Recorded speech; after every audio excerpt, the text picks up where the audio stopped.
तो यहाँ पे हम लोग आ चुके हैं फिर से लेकर ये आपका तीसरा वीडियो है, ठीक है ना। तीसरा सब्जेक्ट है जो कि मेंटल हेल्थ है, समझ गए, मेंटल हेल्थ नर्सिंग के बारे में।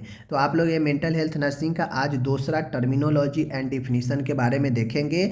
और देखिए ये वीडियो कराने का मकसद ही यही है, बहुत लोग नहीं देख रहे हैं या बहुत लोग नहीं शेयर कर रहे होंगे, लेकिन जब यही चीज़ें एग्ज़ाम नज़दीक आता है तो उनको हेडक पड़ता है, तो कहते हैं क्या पढ़े कुछ समझ में नहीं आ रहा। कहाँ से समझ में आएगा जब आप अभी ये सारे चीज़ इंपॉर्टेंट जो मैं बता रहा हूँ ये समझ ही नहीं रहे हैं। तो जब शॉर्ट क्वेश्चन लॉन्ग क्वेश्चन शुरू करेंगे यूनिट वाला तो कहिएगा ये क्या होता है, ये क्या होता है, समझ में आएगा ही नहीं। वहाँ पे आप जो है पूछिएगा।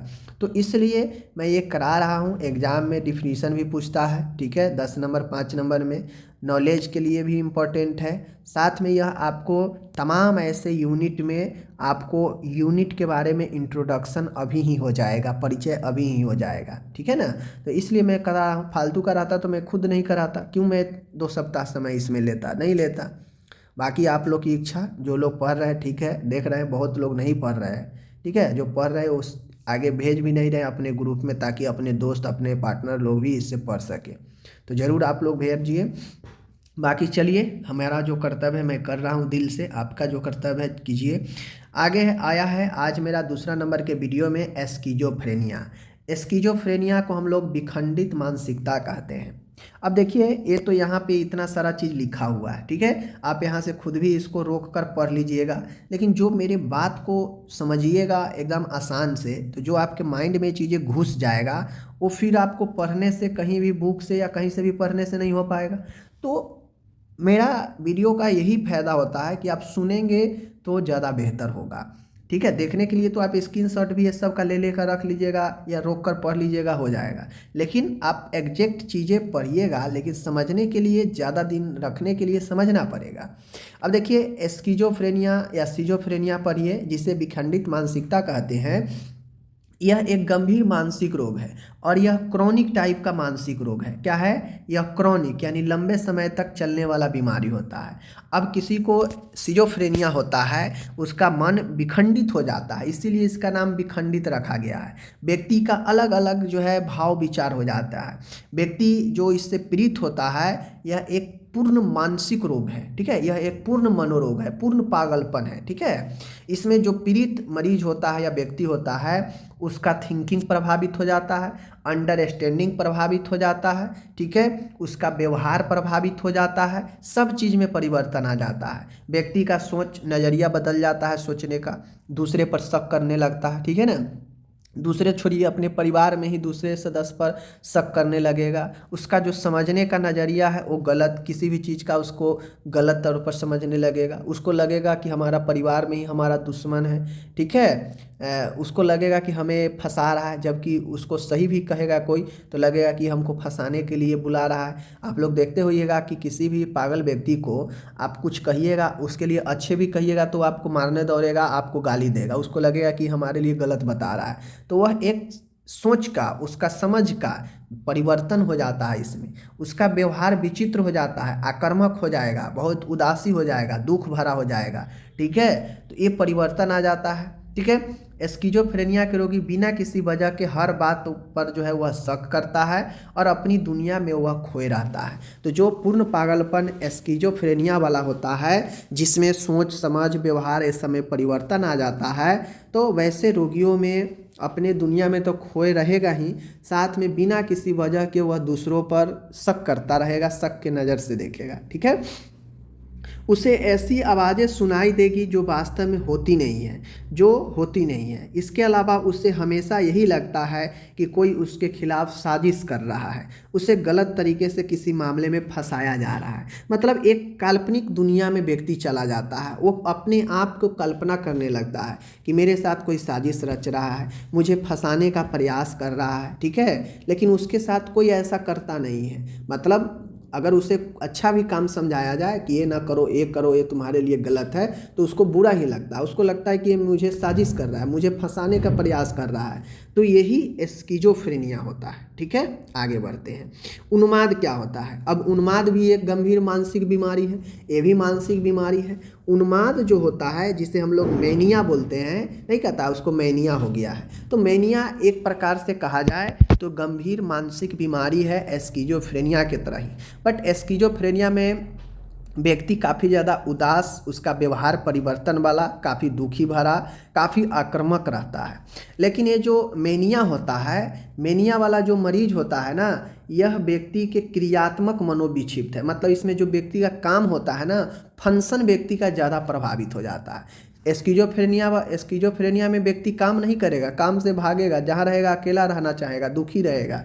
लेकिन मेनिया वाला व्यक्ति जो है यह कामचोर होता है, यह दिखावा वाला होता है। ठीक है, इस प्रकार मेनिया वाला मरीज में काफ़ी ज़्यादा चढ़ बढ़ के बोलना, अपने आप को बड़ा दिखाना, अपने आप को महानता दिखाना, ठीक है, और बात बात पर जो है कहावत कहना, गाना गुनगुनाने लगना, ठीक है ना, तो ये सब जो है इसमें पाया जाता है मेनिया वाला में। यह एक प्रकार के ऊर्जावान दशा को दर्शाता है, समझ गए। व्यक्ति को अपने आप में लगेगा कि हम काफ़ी ज़्यादा इनर्जेटिक है, समझ गए। यह एक प्रकार का क्रियात्मक मनोविक्षिप्त है, मतलब यह एक फंक्शनल का जो है मेनिया में व्यक्ति का काम जो है काफ़ी प्रभावित होता है। यह लक्षणों का त्रिसमूह है। इसमें मूड का उभार, मतलब विचित्र उड़ता हुआ मूड, फ्लाइंग ऑफ माइंड, यानी मन का उड़ाव होता है, इसमें विचारों का उड़ान होता है। ठीक है, विचारों का पलायन, बढ़ी हुई मनोप्रेरक गतिविधियाँ। अब इसमें व्यक्ति जो है होता यह है कि इसमें कभी खुशी कभी गम वाला बात हो जाता है, समझ गए। इसमें 3 चीज़ें होता है। पहला, व्यक्ति का मूड का उभार रहेगा। दूसरा, विचारों का पलायन, कभी इधर का सोचना, कभी उधर का सोचना, कभी उधर का सोचना, किसी टॉपिक पर बात करते करते कहीं और दिमाग चला जाना, कहीं और टॉपिक को छीट देना। मतलब मेनिया वाला मरीज में चीज़ें कंप्लीट नहीं होता। जब तक कोई एक बात करता रहेगा तब तक वो दूसरा पर चला जाएगा, उसका दिमाग उड़कर। इसीलिए इसे मूड का उभार कहा गया है, फ्लाइंग मूड। ठीक है, दूसरा, विचारों का पलायन, एक चीज़ सोच रहा है तब तक दूसरा पर उसका मूड चला जाएगा। तीसरा, बढ़ी हुई मनोप्रेरक गतिविधियाँ, उसका मन का जो प्रेरणा जो लेवल है वो काफ़ी बढ़ी हुई दशा होती है, समझ गए। व्यक्ति की जो एक्टिविटी है काफ़ी बढ़ी हुई होती है इसमें व्यक्ति अपने आप को काफ़ी इनर्जेटिक समझता है। ओके, चलिए, यह एक मूड या भाव दशा का विकार है। इसमें व्यक्ति का मूड या भाव काफ़ी प्रभावित होता है, जिसमें व्यक्ति की भावनात्मक उत्तेजना बढ़ी हुई होती है, शारीरिक क्रियाएं बढ़ी होती है, व्यक्ति उल्लासित मन का, खुश मन का होता है, विचारों की उड़ान होती है, जो मैंने बता दिया। तो मेनिया वाला व्यक्ति अक्सर काफ़ी ज़्यादा जो है बात बात पर बोलिएगा तो चिढ़ जाएगा। ठीक है, वो अपने बात ज़्यादा मनाने का प्रयास करेगा, वो एक समझाने का प्रयास करेगा कि हम काफ़ी ज़्यादा गुणवान है, काफ़ी ज़्यादा समझ है, हम काफ़ी महानता है, जो है सो हम ही हैं। ठीक है, और उसके अंदर हमेशा अपने आप को महानता दिखाने का प्रयास करता रहेगा। जैसे देखते होइएगा कि बहुत सारे ऐसे मानसिक रोग से पीड़ित व्यक्ति आपको मिल जाएगा जो काफ़ी बात बात पर जो है गुनगुनाने लगेगा, काफ़ी जो है मुहावरा कहावतें कहेगा, और उसको आप अपनी बात कहिएगा तो गुस्सा जाएगा। ठीक है ना, इस टाइप से जो है यह मेनिया वाला होता है। ओके, आगे है हिस्टेरिया। अब हिस्टेरिया जो होता है, मैं बता दूं, हिस्टेरिया ज़्यादातर महिलाओं में यह होता है। ठीक है, अब ये हिस्टेरिया जो होता है यह व्यक्ति के जो चेतना, कॉन्शियसनेस लेवल होता है उसको लिमिट कर देता है, सीमित कर देता है। यह भी एक मानसिक विकार ही है। ठीक है, यह भी एक मानसिक विकार ही है, समझ गए। लेकिन इसमें व्यक्ति का जो पर्सनालिटी होता है, व्यक्ति का जो थिंकिंग होता है, जो कॉन्शियसनेस, जो चेतना लेवल होता है, वह व्यक्ति का काफ़ी सीमित हो जाता है, और व्यक्ति का जो पर्सनालिटी होता है वह बदल जाता है। ठीक है, व्यक्ति का मेमोरी पावर काफ़ी इसमें कमज़ोर हो जाता है, और व्यक्ति का चक्कर आना, कंपकंपी लगना, सांसें फूलना, मुंह में जकड़न होना, बेहोशी होना, यह हिस्टीरिया के पेशेंट में होता है, समझ गए।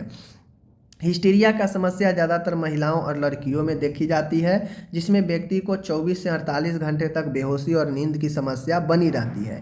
हिस्टीरिया एक न्यूरोलॉजिकल स्थिति है जो आपके नर्वस सिस्टम में गड़बड़ाने के कारण, फंक्शन गड़बड़ाने के कारण जो है ये समस्या आता है। हिस्टीरिया को वातो उन्माद भी कहते हैं, समझ गए।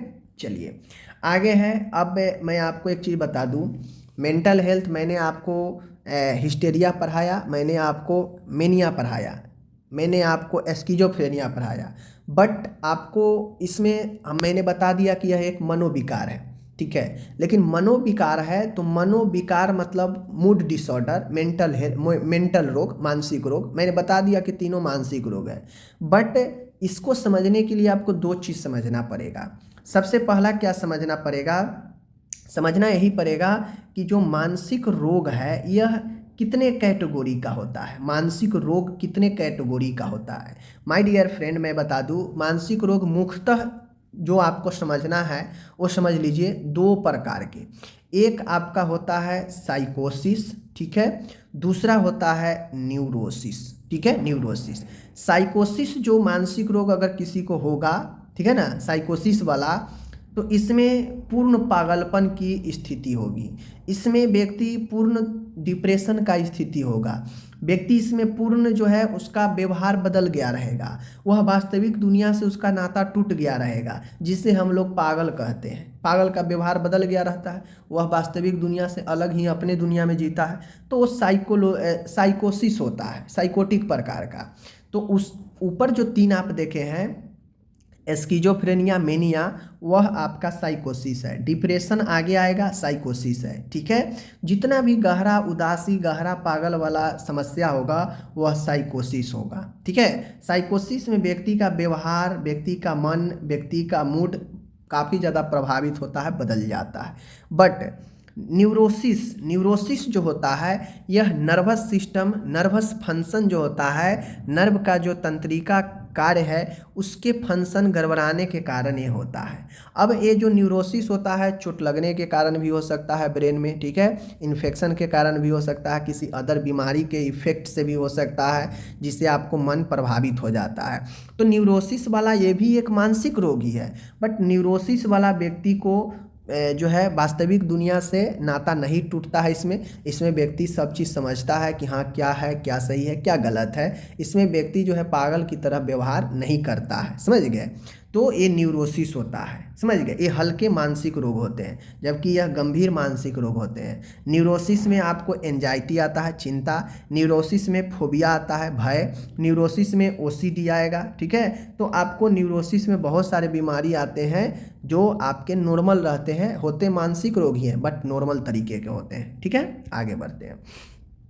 तो यही चीज़ें यहाँ पे देख लीजिए। मैं बता दूं कि न्यूरोसिस एक हल्का मानसिक रोग है जिसमें चिंता, उदासी, अन्य भावनात्मक लक्षण होते हैं, ठीक है। न्यूरोसिस एक हल्का मानसिक रोग है, जबकि साइकोसिस एक गंभीर मानसिक रोग है, ठीक है, जिसमें वास्तविक के प्रति जागरूकता का नुकसान होता है। यानी व्यक्ति के रियलिटी चीज़ों से नाता टूट जाता है, वह नहीं समझ पाता है कि क्या सही क्या गलत है, ठीक है ना, जो गंभीर मानसिक वाला होता है। मनोविकृति के रोगी यानी जो साइकोसिस वाला होता है वह वास्तविक से अपना जुड़ाव खो देता है, लेकिन न्यूरोसिस के रोगी में ऐसा नहीं होता। उसे पता होता है कि क्या सही है, क्या गलत है, क्या वास्तविकता है, ठीक है। तो यही आपका न्यूरोसिस और यही आपका साइकोसिस हो गया, समझ गए। उम्मीद है अब आपको दिक्कत नहीं होगा। अब ये जो ओसीडी देख रहे हैं, मैंने बता दिया ऑब्सेसिव कंपल्सिव डिसऑर्डर। या ऑब्सेसिव कंपल्सिव डिसऑर्डर एक प्रकार का न्यूरोसिस, इसीलिए इसे स्नायु विक्षिप्त कहते हैं। न्यूरोसिस को हम लोग हिंदी में स्नायु विक्षिप्त ही कहते हैं, ठीक है। न्यूरो मतलब स्नायु, विक्षिप्त। अब ओसीडी जो है यह एक न्यूरोसिस प्रकार का न्यूरोटिक बीमारी है। यह अब चूंकि न्यूरोटिक है तो यह पूर्ण पागलपन नहीं है, व्यक्ति का वास्तविक से नाता नहीं टूटता है, लेकिन होता यह है कि उसका मन गड़बड़ रहता है, ठीक है। न्यूरोसिस में मन गड़बड़ रहेगा, लेकिन साइकोसिस वाला की तरह नहीं। साइकोसिस तो पूर्ण पागलपन है। तो इसी प्रकार से ऑब्सेसिव कंपल्सिव डिसऑर्डर, ऑब्सेसिव का मतलब होता है बार बार किसी चीज़ को करने का, ठीक है ना। कंपल्सिव मतलब होता है अनिवार्य, मतलब किसी चीज़ को बार बार करने की बाध्यता कि करना ही है, यह अनिवार्य है। तो यही ऑब्सेसिव कंपल्सिव। और डिसऑर्डर मतलब होता है विकार या ग्रस्त या बीमार युक्त, ठीक है ना। तो किसी चीज़, किसी काम को बार बार करने की अगर बाध्यता आ जाए, मजबूरी हो जाए करना, और इस प्रकार के जो समस्या है वह एक मानसिक समस्या ही है जिसे ओसीडी हम लोग कहते हैं, ठीक है। जैसे एज फॉर एग्जाम्पल इसमें होता यह है कि व्यक्ति का जो है निरंतरता, विचार, सोचो और कल्पना तथा अंतः प्रेरणाओं को कहते हैं। इसमें व्यक्ति का जो होता है, मैं बता दूं कि लक्षण मनोग्रसित विचारों और विवशतापूर्ण यानी कंपल्सिव, विवश हो जाता है। अगर किसी को ओसीडी होता है तो उसमें व्यक्ति विवश हो जाता है किसी एक ही चीज़ को बार बार करने के लिए, दोहराव करने के लिए, ठीक है। और इस प्रकार के समस्या को ओसीडी कहते हैं। एज फॉर एग्जाम्पल, कोई व्यक्ति हाथ धोता है, अगर उसको ओसीडी अगर है, अगर उसके विचार, उसका सोच और उसका जो प्रेरणा है ऐसा हो गया है कि उसका सोच एक बार हाथ धो लिया, साफ कर लिया, लेकिन उसका सोच अभी ये बदल नहीं रहा है कि मेरा हाथ साफ हुआ है, और वह उसी क्रिया को पुनः रिपीट कर रहा है, पुनः उसका जो व्यवहार है वह बाध्य कर रहा है, उसका मन उससे बाध्य कर रहा है पुनः उस चीज़ को करने के लिए, और व्यक्ति पुनः हाथ धोए हुए हाथ को पुनः धोने लग रहा है। तो इसी को हम लोग जो है ऑब्सेसिव कंपल्सिव डिसऑर्डर कहते हैं। एज फॉर एग्जाम्पल, एक और एग्जाम्पल से समझिए, जैसे आप घर में हैं, ठीक है, खाना बना रहे हैं, खाना बना दिए, आप गैस बंद कर दिए, ठीक है, गैस बंद हो गया, लेकिन कुछ देर के बाद आपको याद आया कि मैं गैस बंद किया या नहीं किया, किया या नहीं किया, यानी आपके मन में बाध्यता उत्पन्न होने लगा, ठीक है, बाध्यता, आपके मन में विचार, सोच चलने लगा कि मैं गैस बंद किया या नहीं किया, या नहीं करूँगा तो पूरा गैस जल जाएगा, पूरा खाना जल जाएगा। आप जाके गैस के पास देखें तो चूँकि तो आप तो पहले बंद कर चुके हैं, तो बंद कर चुके हैं, लेकिन आपका बाध्यता जो है आपको उस जगह पर लाया फिर से गैस को देखने के लिए। आप एक बार देखकर सेटिस्फाइड होकर चले गए, फिर कुछ देर के बाद आपको ध्यान आया, अरे यार गैस तो नहीं बंद किया, फिर आप गैस के पास आकर देखने लगे, जो कि गैस पहले से ही बंद है। तो उसी काम को, गैस बंद करने के जो काम है उसी को बार बार आप आकर देख रहे हैं, मतलब आपको बाध्यता हो गया है, अनिवार्य आप उसमें जो है क्या हो गए, विवश हो गए उस चीज़ को करने के लिए बार बार, और इसी को ओसीडी कहा जाता है, ठीक है ना। कोई भी काम, कोई भी क्रिया जिसको आपके अंदर विवशता आ जाए बार बार करने का, और यह निरंतर आपके जीवन में चल रहा है, तो उसी को ओसीडी कहते हैं। एक दो बार अगर कहीं कभार होता है तो ये तो नॉर्मल लाइफ में चलता रहता है, मिस्टेक आदमी हो जाता है, जाके देखता है तो पहले से हो गया रहता है। लेकिन अगर ये चीज़ें बार बार हो रहा है आपके साथ, कंटिन्यू हमेशा जीवन में हो रहा है, मतलब कहीं ना कहीं ओसीडी से आप ग्रसित हैं, ठीक है, जो एक प्रकार का न्यूरोसिस है। एज फॉर एग्जांपल और मैं बता देता हूँ, गेट आपने बंद लॉक किया, बाहर चले गए घूमने, कुछ दूर आप रोड पर गली में आगे निकले, आपको खटक से ध्यान में आया, अरे यार मैं तो गेट बंद किया ही नहीं हूँ, किया हूँ कि नहीं किया हूँ, किया हूँ कि नहीं किया हूँ। आपके माइंड में एक विवश, एक दोहरा चीज़ें चलने आता है, द्वंद्व चलने लगेगा कि गेट बंद किए हैं कि नहीं किए हैं, किए हैं कि नहीं किए हैं। अक्सर ऐसा होता है लोगों के मन में, कभी कभी व्यक्ति रोड पर से वापस आएगा, देखेगा गेट, देखेगा जा ताला लगा हुआ है, तो ये क्या हुआ, विवश, उसको विवश होना पड़ा वापस आकर देखने के लिए कि गेट में ताला लगा है या नहीं लगा है। और जिस भी चीज़ को विवश होना पड़े दोबारा करने के लिए, बार बार करने के लिए, उसी चीज़ को हम लोग ओसीडी कहते हैं। इसी को पहले के लोग प्रेत बाधा कहते थे, ठीक है ना। आगे बढ़ते हैं। भय, अब ये जो भय देख रहे हैं यह भी एक प्रकार का न्यूरोसिस ही है, यह भी जो है न्यूरोसिस ही है, ये भी कोई ज़्यादा खतरनाक बीमारी नहीं है, ठीक है, न्यूरोसिस है, स्नायु विकार है ये भी। न्यूरोसिस जिसे हम पढ़ा चुके हैं। अब आ गया फोबिया। फोबिया मतलब होता है भय, डर, ठीक है। और यह डर जो है कब उत्पन्न होता है, तो यह डर आपको चिंता से, ठीक है, ऐसी स्थिति से उत्पन्न होता है जहाँ पे बिना किसी कारण के अपने आप को असहज महसूस करते हैं, किसी वस्तु से, किसी भी स्थिति से अपने आप को जो है असहज, अपने आप को असहाय महसूस कर रहे हैं, उसी को तो भय कहते हैं, उसी को तो भय कहते हैं। जैसे हम अकेला कहीं पे जा रहे हैं, ठीक है, अकेला कहीं जा रहे हैं, तो अकेला जाइए, 4 आदमी जाइए, ठीक है, 4 आदमी जाते हैं तो हमारे अंदर एक ऐसा फीलिंग होता है कि हम नहीं डरते हैं। अकेला जाते हैं तो अकेला से व्यक्ति को स्वयं के प्रति ज़्यादा चिंता हो जाता है, ठीक है ना। जब 4 आदमी रहता है तो स्वयं के बारे में नहीं चिंता होता है, लेकिन जब अकेला आदमी कहीं पड़ता है तो स्वयं के बारे में ज़्यादा सोचता है। तो जैसे ही व्यक्ति एकांत में, रात में, कहीं सुनसान एरिए में है, तो वह अपने बारे में ज़्यादा उसको थिंकिंग, चिंतन होने लगता है। और बिना किसी कारण से, उस पर कोई अटैक नहीं है, कुछ नहीं है, बिल्कुल सही है, बस वो अकेला है, उससे अपने आप को असहज महसूस करने लगता है, अपने आप को परेशान महसूस करने लगता है, उससे लगता है कि हमारे चारों ओर खतरा महसूस हो रहा है इन सुनसान एरिया में, और व्यक्ति भयभीत हो जाता है, काफ़ी ज़्यादा जो है व्यक्ति क्या होता है, डर जाता है, और इसी को हम लोग फोबिया, भय कहते हैं। ठीक है। अब ये भय अनेकों प्रकार के होता है, जैसे व्यक्ति पानी से डर जाता है, उधर पानी देखेगा वो तुरंत पानी से कोसों दूर हट जाएगा, नहीं नहीं नहीं उधर पानी में नहीं जाऊंगा, मतलब पानी उसको अपने अंदर ले नहीं रहा है, ठीक है, लेकिन उस व्यक्ति को डर लग गया बिना किसी कारण से, किसी भी स्थिति या वस्तु से, बिना किसी कारण से व्यक्ति अपने आप को खतरा, खुद को खतरा महसूस जो है होने लगे व्यक्ति को, तो इसी को हम लोग जो है डर कहते हैं, भय कहते हैं। ठीक है, आगे बढ़ते हैं। चिंता, एंजाइटी जो होता है यह एक मनोवैज्ञानिक रोग है, यह भी आपका जो है एक न्यूरोसिस ही है। ठीक है, यह भी न्यूरोसिस है। एंजाइटी यह एक चिंता मनोवैज्ञानिक साइकोलॉजिकल रोग है। ठीक है, जो व्यक्ति के मनोविज्ञान और शारीरिक आवेगों के कारण उत्पन्न होता है। इसमें व्यक्ति भविष्य में होने या न होने वाले स्थितियों की कल्पना करने लगता है। अब देखिए, चिंता जो होता है यह एक साइकोलॉजिकल है। चिंता कब होता है, जब आपके दिमाग पर किसी चीज़ को लेकर ज़्यादा प्रेस पड़ता है, ज़्यादा आप अपने आप को ज़्यादा जो है ओवर थिंकिंग करने लगते हैं, तो एंजाइटी, चिंता होने लगता है। तो वही कहता है यह एक ऐसी स्थिति होती है जो व्यक्ति जहाँ पे कल्पना करने लगता है। ठीक है, अपने आप को जो है भविष्य में क्या होगा नहीं होगा, इससे रिलेटेड बहुत सारे व्यक्ति कल्पना करने लगता है, और जैसे ही व्यक्ति कल्पना करता है तो व्यक्ति का जो शारीरिक मूवमेंट होता है वह बढ़ जाता है। ठीक है, और व्यक्ति जो है चिंता से ग्रस्त हो जाता है, तो इसी को हम लोग एंजाइटी कहते हैं। ओके, अब आता है अपन यहाँ पे ड्रग एडिक्शन।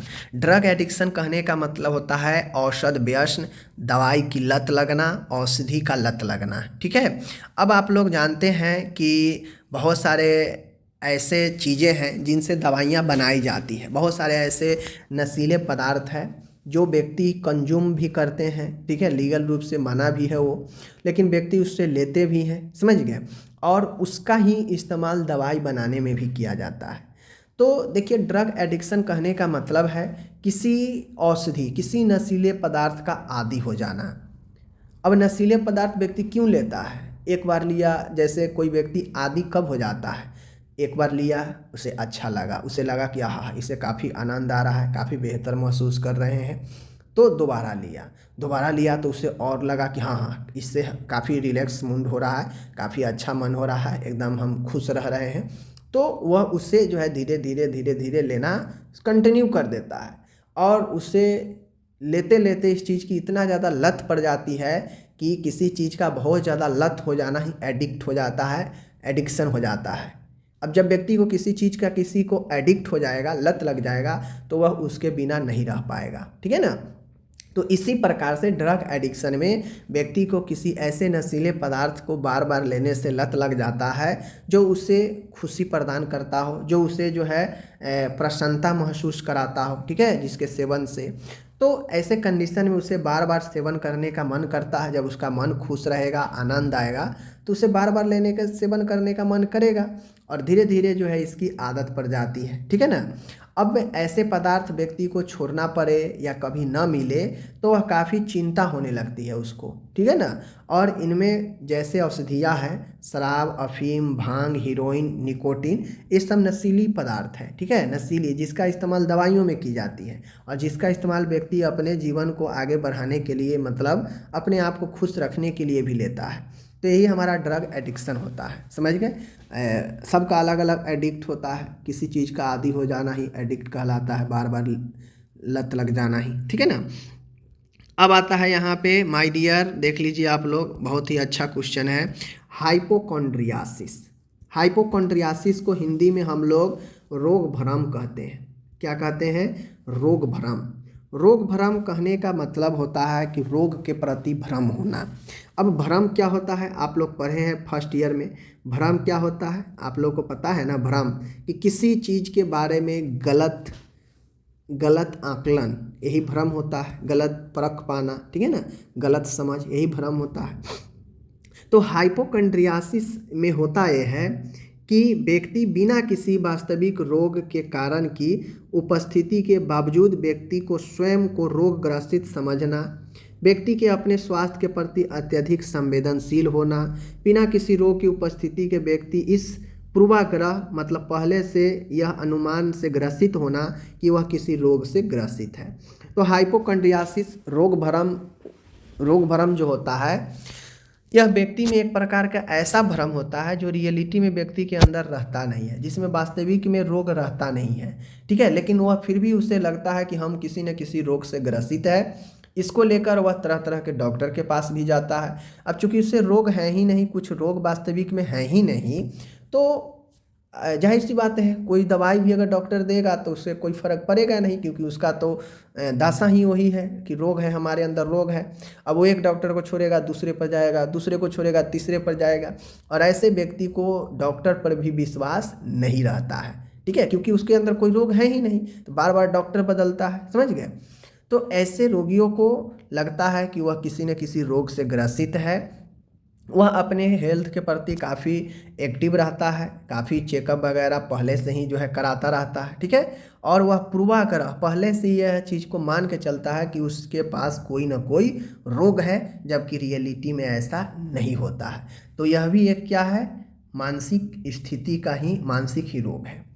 आगे आता है माय डियर एल्कोहलिज्म, मदिरापान एल्कोहलिज्म एक प्रकार का मनोरोग है। एल्कोहलिज्म मदिरापान यह भी एक प्रकार का रोग ही है, जिसमें व्यक्ति शराब के सेवन पर आश्रित हो जाता है, जिससे उसकी सामाजिक, आर्थिक व व्यक्तिगत कार्य प्रणाली प्रभावित हो जाते हैं। तो बहुत देखते होइएगा कि नशा छुड़ाने के लिए व्यक्ति सब जाता है, तो उसे साइकोलॉजिस्ट से ही दिखाया जाता है, काउंसलिंग कराया जाता है, ठीक है ना। एल्कोहलिज्म मदिरापान में व्यक्ति मदिरा के आदी हो जाता है, मदिरा पर आश्रित हो जाता है, और जब मदिरा पर शराब का सेवन अधिक कोई करेगा तो जाहिर सी बातें हैं उसका सामाजिक, आर्थिक और व्यक्तिगत सारा चीज़ प्रभावित हो ही जाएगा। यही चीज़ होता है। आगे है एंटीसाइकोटिक। एंटीसाइकोटिक कहने का मतलब होता है मनोविक्षिप्त रोधक औषधि, यानी मनोरोग के विरुद्ध दी जाने वाली दवाई को एंटीसाइकोटिक कहा जाता है, ठीक है। अब यहाँ पे मैं न्यूरोटिक का बात नहीं कह रहा हूँ, समझ गए। ये एंटीसाइकोटिक ड्रग जो होता है साइकोसिस रोगियों को जो मनोरोग से ग्रसित है उनके दिया जाता है। अब क्वेश्चन बार बार पूछ चुका है 2 बार कि एंटीसाइकोटिक ड्रग को और किस नाम से जानते हैं, तो न्यूरोलेप्टिक नाम से जानते हैं या मेजर ट्रैंक्विलाइजर ड्रग के नाम से जानते हैं। तो ये क्वेश्चन 2 बार एमपी में ऑब्जेक्टिव में पूछ चुका है, ठीक है ना। समझ लीजिए, आपसे न्यूरोलेप्टिक का दूसरा नाम पूछे तो एंटीसाइकोटिक का दूसरा नाम पूछे तो न्यूरोलेप्टिक, ठीक है। देखिए neuroleptic drug major tranquilliser drug भी कहा जाता है। इन औषधियों का प्रयोग मुख्यतः सिजोफ्रेनिया, मनोविक्षिप्त, डिप्रेशन, बाइपोलर डिसऑर्डर इन सब के उपचार हेतु किया जाता है, मेनिया इन सब के उपचार हेतु किया जाता है।